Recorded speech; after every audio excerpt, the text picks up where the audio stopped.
Добро утро. А во ова петочно издание на Обштествена сцена, нашто говорник е Звездан Георгиевски, долгогодишен новинар, колумнист, председател на фондацијата Славко Јаневски. Доколку го имаме Звездан, да го поздравиме. Добро утро, Звездан. Добро утро, Сашка. Те поканив затоа што настан на неделата секако беше доделувањето на наградата, книжевната награда Роман на годината, која што секоја година, нели овој пат по 22 пат, ја додели фондацијата Славко Јаневски.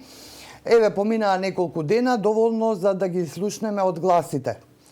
Па какви се реакциите сега? Бидејќи оваа година имавте 41 роман во конкуренција, што е рекорден број до сега? Сме имали порано 42 романа, 41 година. Меѓутоа, секако ова е голема продукција за една култура како што е нашава, мала една култура на еден мал јазик. Меѓутоа, она што мене ми остави впечаток е констатацијата на жири комисијата, која констатираше дека годинава не само по бројот на наслови, туку и по квалитетот се издвојува од минатите години, односно, како што тие рекоа, се зголемува по високо ниво на литературната писменост во романите. Што се однесува до одгласите, јас сум дел од процесот и не знам дали можам да бидам доволно објективен. Меѓутоа, годинава ми се чини дека наградата ја кренавме на едно малку повисоко ниво, пак благодарите на членовите на жири комисијата тука пред се на Живко Гроздановски и Калина Мареска, кои направија осврти за сите 41 роман. И тие осврти сукцесивно беа објавувани како што се одеше од една селекција во друга. Тоа го правиме прв пат и мислам дека тоа ќе мора да го продолжиме да го правиме, што предизвика широк интерес меѓу, да кажам, литературната јавност. Имаше писатели кои се најдоа и погодени од овие осврти, имаше и оние нормално што ги пофалија и така натаму, меѓутоа во секој случај тоа придонесе да се зборува за наградата и да добие на поголема тежина. Во принцип, мислам дека генерално беа позитивни реакциите и за добитниот роман, но воопшто и за целиот процес на доделувањето на наградата. Така, добитникот веќе знаеме е Владимир Јанковски, тој ни беше гостин овде во утрински брифинг пред некое време. Но сакав да те прашам нешто друго. Да, рече, овој пат почнавте со тие кратки осврти книжевни на романите во конкуренција. Но исто така вие држите тензија, да речам, во јавноста, за разлика од другите книжевни награди или книжевни конкурси што се во земјата, кој што ќе го објава добитникот, тоа медиумите ќе го пренесат и на тоа се завршува приказната. Меѓутоа, кога се работи за роман на годината, реков, држите една тензија, бидејќи жирито нели ги селектира во неколку фази романите и тоа се објавува прилично транспарентно. Дали е тоа еден од начините да се привлече вниманието кога се работи за книжевни награди? Да, веројатно е. Идејата на наградата е да, како да кажам, да ја просе продукцијата. Тоа значи дека да ги истакнеме, барем според членовите на жирито, да ги истакнеме оние романи со по-високи литературни вредности. Во таа смисла, наградата треба да му помогне на читателот да направи избор од тоа мноштво наслови што тој мисли дека е за него добро да чита или што е според некој негов вкус.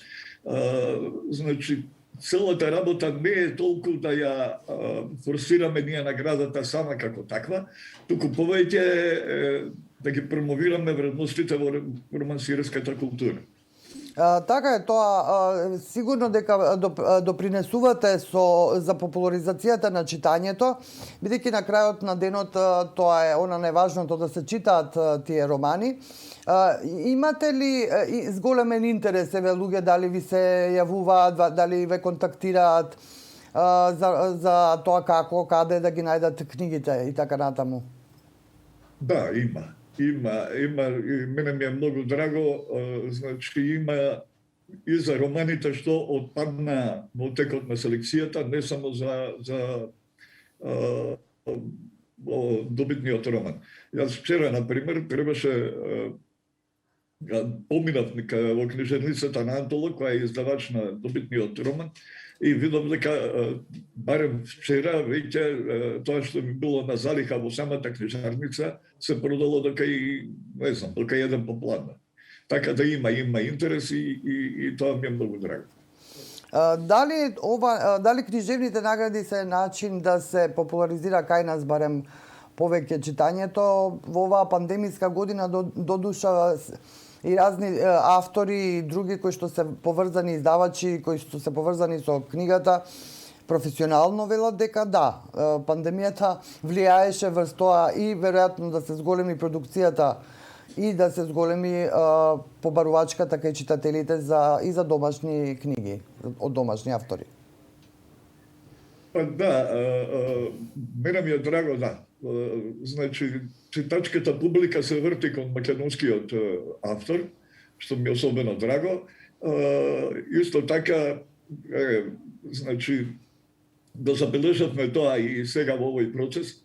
Значи, имавме романи по 750 страници, значи многу пообемни романи, него што сме ги имале во просек во минатите години, што значи дека пандемијата веројатно им дала на авторите многу повеќе време да пишуваат или да осмислуваат своји дела. Инаку наградата како да кажам, роман на годината секогаш се трудел да биде награда за книга, не награда за автор.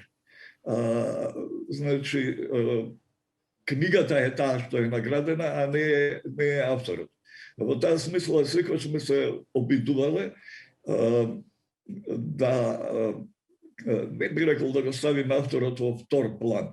Меѓутоа, да не биде толку важно како кај другите награди, како што е, да кажеме, браќа Младиновци за поезија и така натаму, дали авторот ја добил или не ја добил таа награда. Сакам да кажам дека во книжевните награди, за жал, секогаш има некаков пласт на кланови, на некакви местења, на некакви враќања, издавачи, писатели и така натаму. Сега ќе се вратам малку и на претходното прашање, токму затоа и оваа транспарентност на роман на годината, за да се види за да се види квалитетот и критериумот на самите романи. Да, веројатно тоа е и формулата за успех на оваа награда, бидејќи некако не може да се препознаат такви што велите вие, нели, дајми меѓу издавачите и писателите. Јас имам објавено 2 книги литература, меѓутоа тоа е во последните 2-3 години. Во принцип не се препознавам себе си како писател, не сум во писателските кругови, не сум во таа сцена, не учам, како да кажам, не учествувам во читање и така натаму или во гостувања во резиденции и слично, што е исто така, верувам, а никој друг во фондацијата Славка Анески не е препознаен како писател или како издавач, така што верувам дека и тоа придонесува да бидеме прилично отпорни. Значи, ние не издаваме книги на домашни автори, не издаваме книги кај други издавачи, така што ние сме прилично отпорни од било какви влијанија, кујни или било што би прелило сенка на наградата. Мислам дека и тоа е една околност која придонесе наградата да се перцепира како објективна. Добро, и за на крај, Звездан, остана еден од ретките, би рекла, луѓе со кои што може да се коментира квалификувано состојбата во културата. Ете, излезе и годишната програма за финансирање на проекти од национален интерес. Ние последно беше што кога се слушнавме е дека тога се уште не беше всушност програмата. Па како коментираш она што се случува сега? Секоја година има некакви трвења околу таа програма. Јас мислам дека тоа покажува тој систем треба да се промени. На тоа годишно, еве да го земеме Рома на годината, например. Ние годинава ме поддржува Министерството за култура во одреден дел за романот на годината. Ние романот на годината го завршивме на 15 март. Хонорарите на жирито се исплатени, наградата ќе биде исплатена деновиве. Ние парите за романот, за годинашниот роман на годината ќе ги добиеме не знам кога, бидејќи уште не сме добиле решение. Кога ќе го добиеме решението следи она 15 дена жалби, правни поуки, па кога ќе заврши тој дел, ќе иде подпишување договори, од кои ќе се подпишат договорите, следи финансиски и наративен извештај и така натаму, што значи дека негде септември, октомври нам ќе ни бидат исплатени пари за нешто што сме го завршиле минимум пола година порано. Минатата година, например, ни беа исплатени парите равно на 30 декември. Така да тој систем не е, како да кажам, не е ефикасен и не е функционален. Имате една празнина, минатата година тоа се случи баш пред пандемијата, имате една празнина, например, од неколку месеци, можда половина година. Славко Јаневски лани 100 годишнината му беше на 11 јануари. На 11 јануари државата немаше, како да кажам, немаше средства за годината пред неа. Уште не беше затворена годината по неа. И значи и остана необележен. Културата живее цела година, не живее само од септември до 31 декември. Така да или да биде тој конкурс перманентен или на неколку месеци, или да, што ја знам, некој друг модел мора да се измисли и мора да се измисли друг начин на финансирање.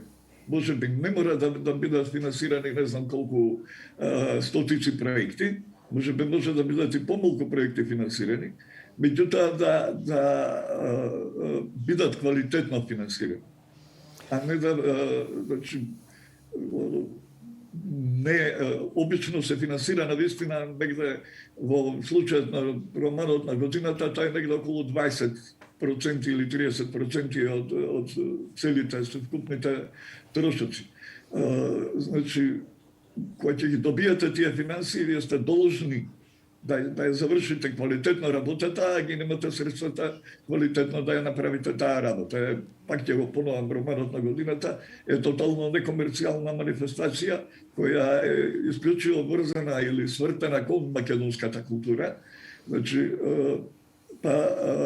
сепак не е препознаена во некој повисок степен за финансирање. Иако морам да кажам дека сме му благодарни на Министерството што и воопшто го препозна како национален интерес. Оваа награда што е препозна како така. Добро, Звездан, драгоцени се твоите размислувања, твоите коментари. Ти благодарам многу што утринава се вклучи во утрински брифинг и до некое наредно слушање. Пријатно.